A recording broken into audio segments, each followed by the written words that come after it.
श्रीमद्भगवद्गीता श्रीमद्भागवत गीता 12वें अध्याय।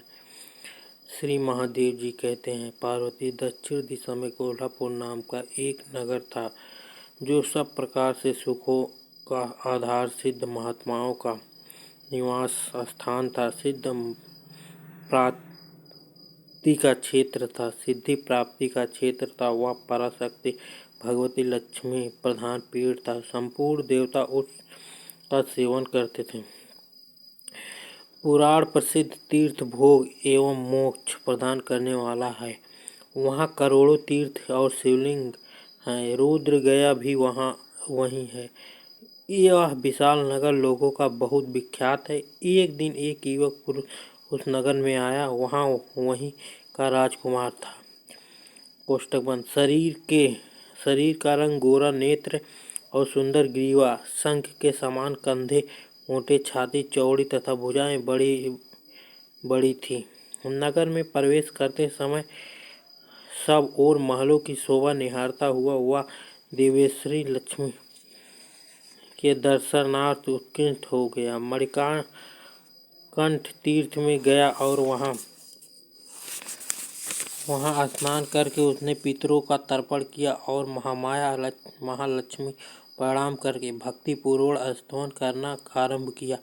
राजकुमार बोला, जिसके हृदय में असीम दया भरी हो, जो समस्त कामनाओं को देती हो तथा अपने अष्टाक्ष मात्र सारे जगत के सृष्टि, पालन और संहार करती हैं, उस जगत माता महालक्ष्मी जय हो, जिसका शक्ति के सहारे उसके आदेश पर अनुसार परमेष्टि ब्रह्मा सृष्टि करते हैं, भगवान अच्युत जगत का पालन करते हैं और भगवान रुद्र अखिल विश्व का संहार करते हैं। उस सृष्टि, पालन और संहार शक्ति संपन्न भगवती पराशक्ति का मैं भजन करता हूँ।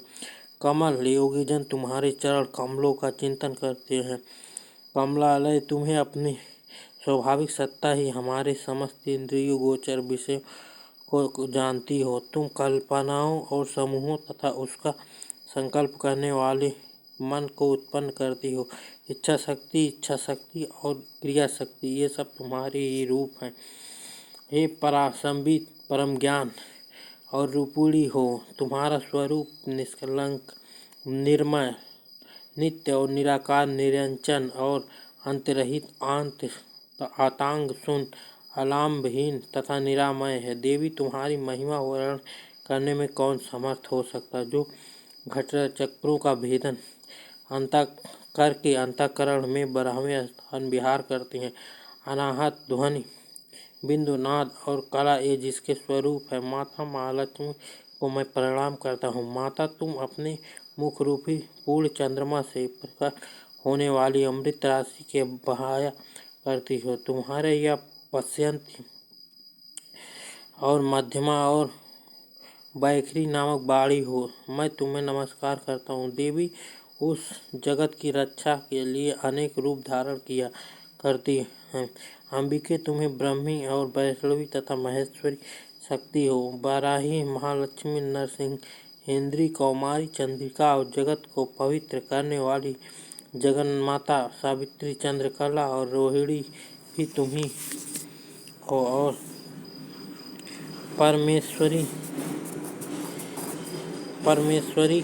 तुम भक्तों के मनोरथ को पूर्ण करने के लिए कल्पता के समान हो और मुझ पर प्रसन्न हो जाओ। उसके इस प्रकार स्तुति करने पर भगवत लक्ष्मी अपना साक्षात स्वरूप प्रकट करके बोली, राजकुमार, मैं तुमसे प्रसन्न हूँ।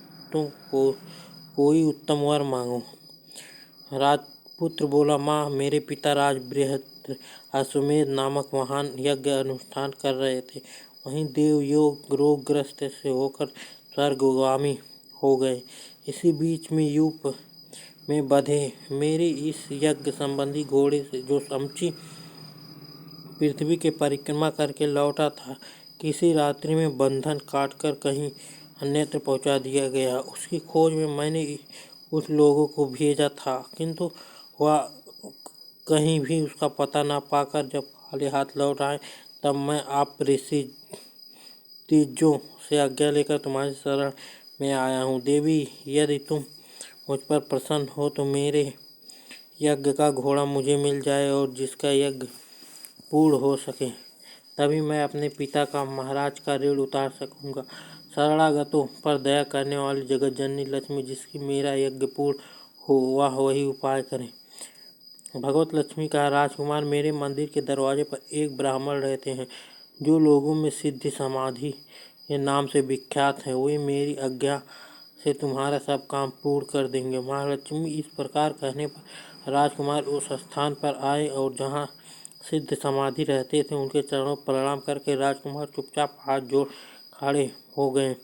तब ब्राह्मण कहा, तुम माता जी यहाँ भेजा है। अच्छा देखो, अब मैं तुम्हारा सारा अभिष्ट कार्य सिद्ध करता हूँ।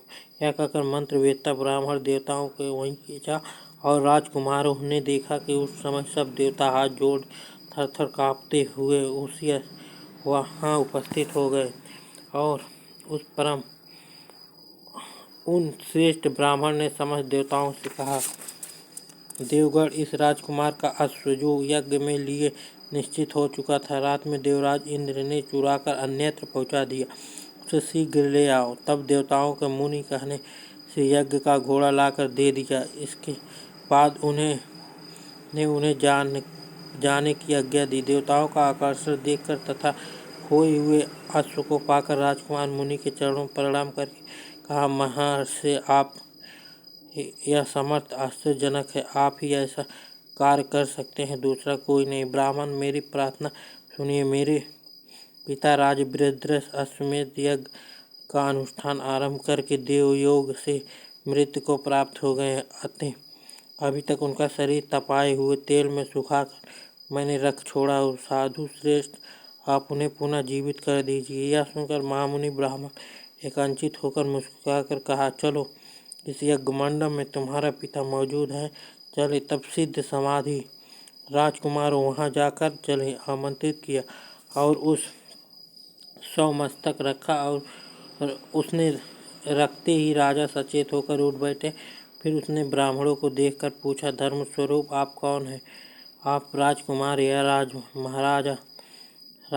या महाराजा से पहले सारा हाल का सुनाया। राजा ने अपने पुत्र जीवन दान देने वाले ब्राह्मणों को नमस्कार करके, ब्राह्मण, यह पुण्य आपको यह अलौकिक शक्ति प्राप्त हुई। और यह कहने पर ब्राह्मण मधुर वाणी से, राजन, मैंने प्रतिदिन आलस्य रहित होकर गीता के 12वें अध्याय का जप करता हूँ, उसी से मुझे यह शक्ति मिली है जिससे तुम्हें यह जीवन प्राप्त हुआ है। यह सुनकर ब्राह्मण सहित राजा महर्षि गीता के 12वें अध्याय का अध्ययन किया। उससे महात्मा में उन सबकी सद्गति हो गई और दूसरे जीव भी उसके पाठ से परम मोक्ष को प्राप्त हो चुके।